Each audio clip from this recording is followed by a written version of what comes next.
No post-lockdown haircut for me yet, I'm afraid.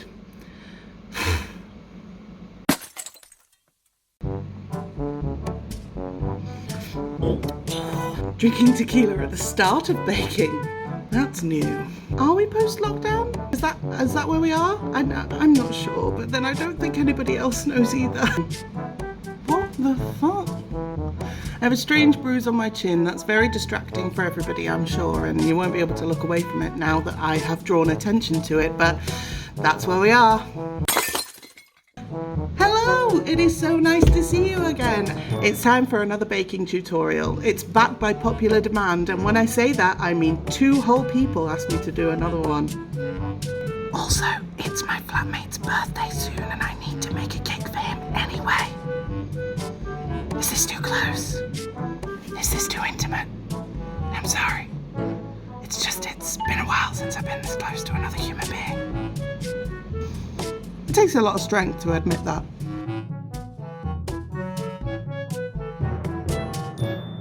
So, every other video that I've made that is a baking tutorial has been fairly simple because we couldn't get a lot of ingredients. In fact, the first video was inspired by my first world problem moaning about not being able to get self-raising flour. However, today we're going to be a little bit more complex because things are easing a little bit. Also, I've had requests to do this recipe a bunch of times from different people, so I'm finally doing it. Today we are making carrot cake. Oddly enough, as someone who bakes a lot, I'm not actually that big of a cake fan, but if I am going to eat cake, it is going to be carrot because carrot cake is so delicious.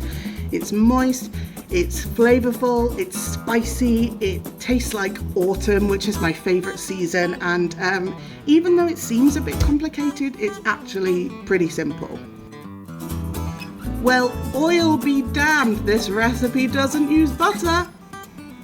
I'm sorry.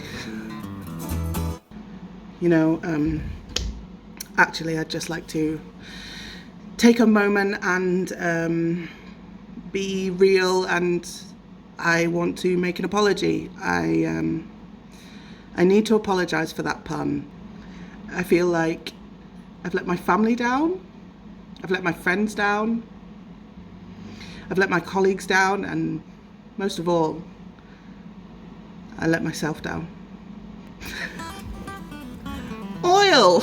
So today I'm actually using rapeseed oil, but that is because it came as a substitution. But you can use it, it's just that usually you would use vegetable or sunflower oil, so just bear that in mind.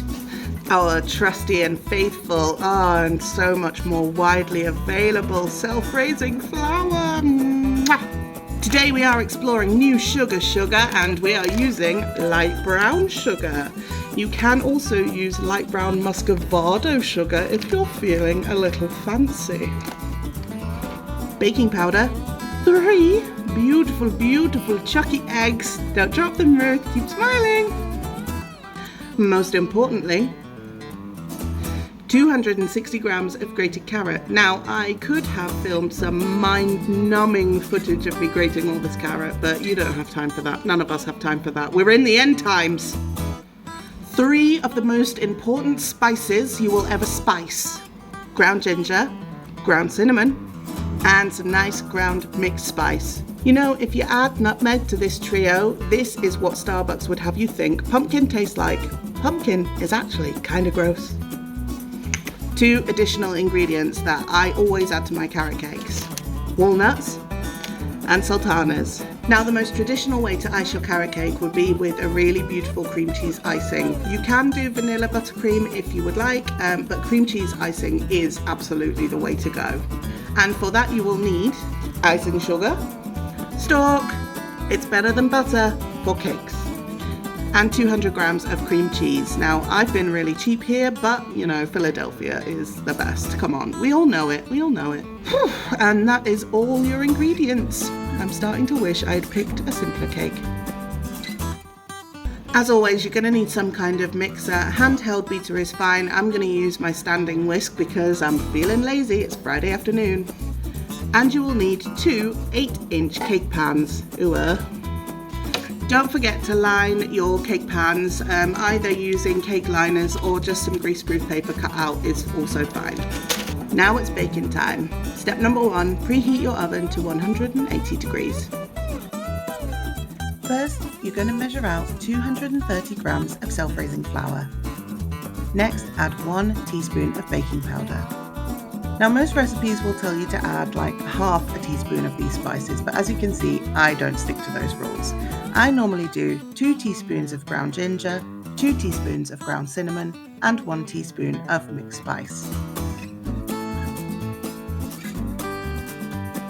Now I've talked about this before, sieving is the most important part of the baking process. So grab yourself a sieve, add all of those dry ingredients and sieve high above the bowl. This is going to make your cake light and airy. Trust me. Next, measure out 230 grams of light brown sugar. Give all of those dry ingredients a quick whisk to make sure they're combined. Then you can add in your carrot and give another quick whisk. Now you will need to measure out 155 milliliters of your vegetable oil. Add that to the mixture. Then you are going to crack in 3 eggs. Beat the mixture on a high speed until it is well combined. Now you can add in your extra ingredients. I add in sultanas and walnuts, and I seriously just eyeball the amounts until I'm happy with it. You don't have to add these. Sometimes people will add things like pecans or grated zest of satsuma or mandarin. It's really up to you. If you don't want to add anything, you don't have to. Now divide that mixture into the 2 tins and pop into the oven.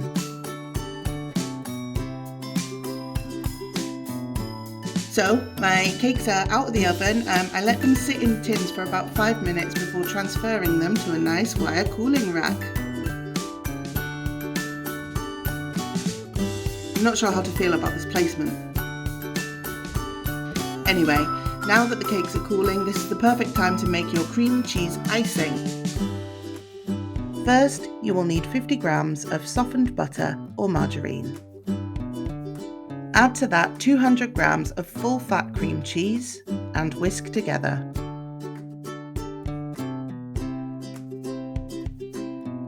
Next, you will need 100 grams of icing sugar. I added this gradually to the mixture and also, to the surrounding areas and surfaces because I wanted it to combine really well with the 2 other ingredients. Keep whisking the mixture and you should see it start to thicken. Make sure that you scrape off any excess from the sides of the mixing bowl and continue to whisk until everything is thoroughly combined. That was a mission and a half. So cream cheese icing can sometimes look a little bit runny. If it does, just add a little bit more icing sugar and keep beating the mixture. Mine is still a tiny bit runny, but I'm going to put it in the fridge overnight to see if that helps with the consistency, and if it's still a problem in the morning, I will just add some more icing sugar. So the cakes are cooling nicely, the icing's in the fridge setting, and the landline is ringing. That never happens. Thank you, car insurance salesman. And now all that's left for me to do is to have another drink and then get up early in the morning and put it all together. I'll see you then. Right, it's the morning after. I have ridiculous pigtails in my hair. People are on their way, so it is time to get this cake cut, iced and assembled. So my cakes have been left to cool overnight, which means that now they are perfect for cutting. I'm going to make this cake a bit more complicated and I'm going to turn it into a 4-tier cake.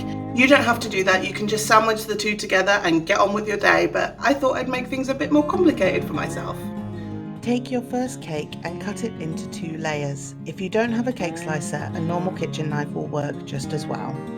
Place the bottom layer on your plate or stand and then add your first layer of cream cheese icing. Then place the second layer on top. Repeat this process with your second cake, icing the middle layer. As you can see, I have had to take the top layer off one of my cakes because it would have made the final product uneven. If you would like, you can add some icing to the outside of your cake. I'm making this cake a sort of semi-naked cake, which means that I am putting a very thin layer of icing and then scraping the excess off. Then you can add your final layer of icing to the top, and my finishing touch was a number of walnut halves on the top. Now let's see what the birthday boy thought of it. Happy birthday to you. Happy birthday, dear Tom. Happy birthday.